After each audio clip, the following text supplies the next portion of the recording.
There's a reason the second ring of that black phone sounds different. Not louder, not longer, just heavier. Like the echo of something you thought you buried years ago finally calling you back. And if you've ever run from your past, you know that sound. You can hear it right now, can't you? That quiet voice that says, "You thought you escaped." That's what this movie does. It doesn't scare you with jump cuts or monsters.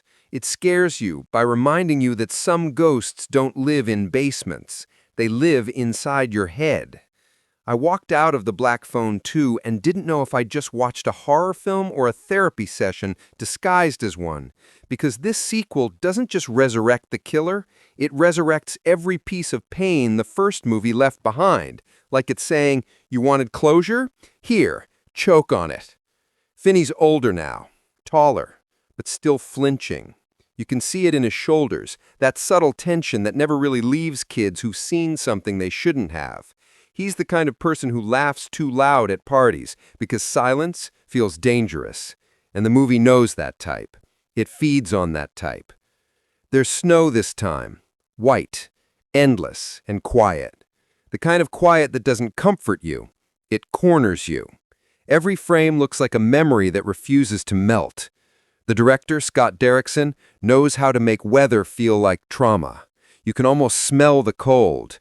And somewhere in that frost-bitten stillness, the phone rings again. When I heard it, I swear my stomach dropped. Because that ring doesn't mean help me. It means you're not done. That's the genius of this sequel. It's not about a ghost calling the living. It's about trauma calling the survivor. You ever try to move on from something that still wakes you up at 3 a.m.?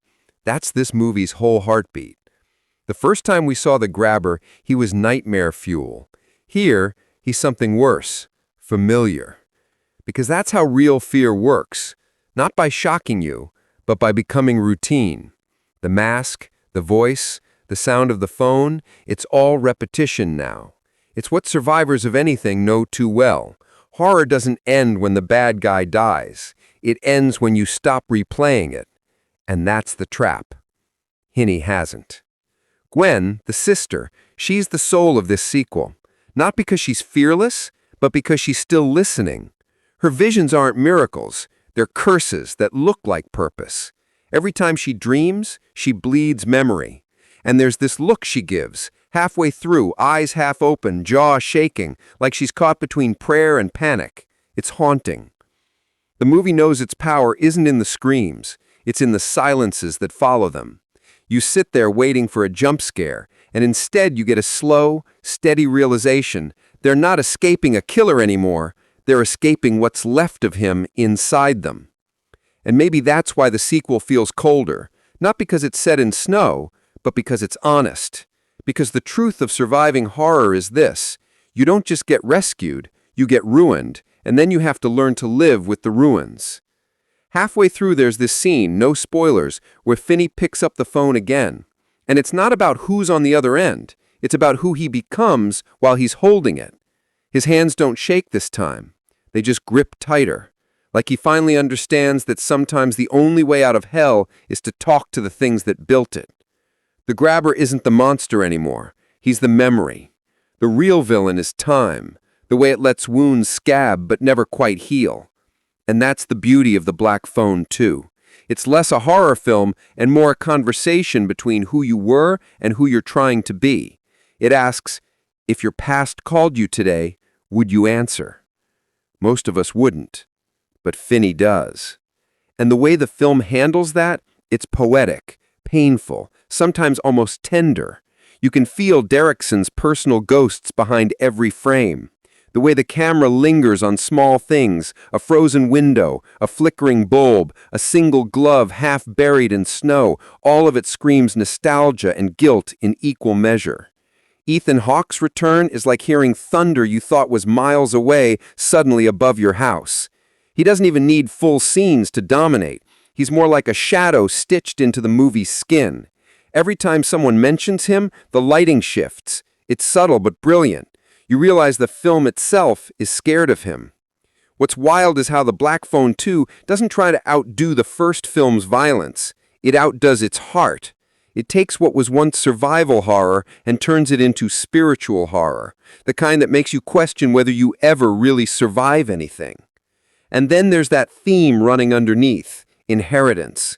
Pain passed down like a cursed heirloom. Because it's not just Finney fighting ghosts, it's Gwen fighting the pattern their mother never broke. You can see it in how she talks to God, like she's trying to bribe him, like, "I'll be good if you make the dream stop." It's heartbreak disguised as faith. That's what this film understands so well, that horror isn't about the killer, it's about the silence that follows him. It's about the way laughter sounds fake years afterwards, the way you flinch when someone raises their voice. Somewhere near the middle, you start to realize the phone isn't cursed, it's a mirror. Every ring is just the past asking, "You still there?"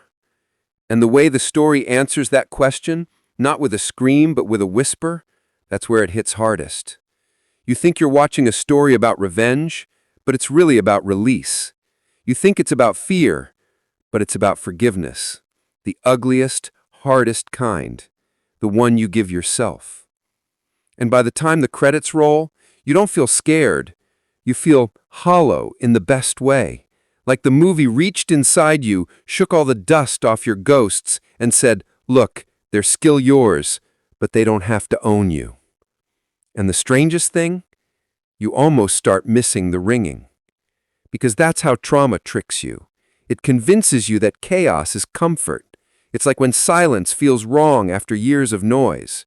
You crave the fear because it's the only thing that made you feel alive. And that's what The Black Phone 2 really nails. That hidden addiction to the pain you swore you'd escaped. There's this moment, subtle, blink and you miss it, where Finney walks past a playground. It's empty. The swing is moving, just a little, like a memory that refuses to die quietly. No music, no dialogue. Just that sound. Metal against metal. That's all it takes. Because this movie doesn't want to entertain you. It wants to haunt you. And I mean that literally, haunt you. You'll walk away and start noticing how quiet your house feels. You'll start wondering what your own black phone would look like, what memory, what voice, what version of yourself would be on the other end. See, most sequels are louder, dumber, desperate to prove they matter. This one does the opposite. It slows down. It breathes. It stares you in the face and says, "You remember what it felt like? Don't you?" And you do. It's rare, man, a horror sequel that doesn't just expand its world, but deepens its wound. Finney isn't fighting the grabber anymore.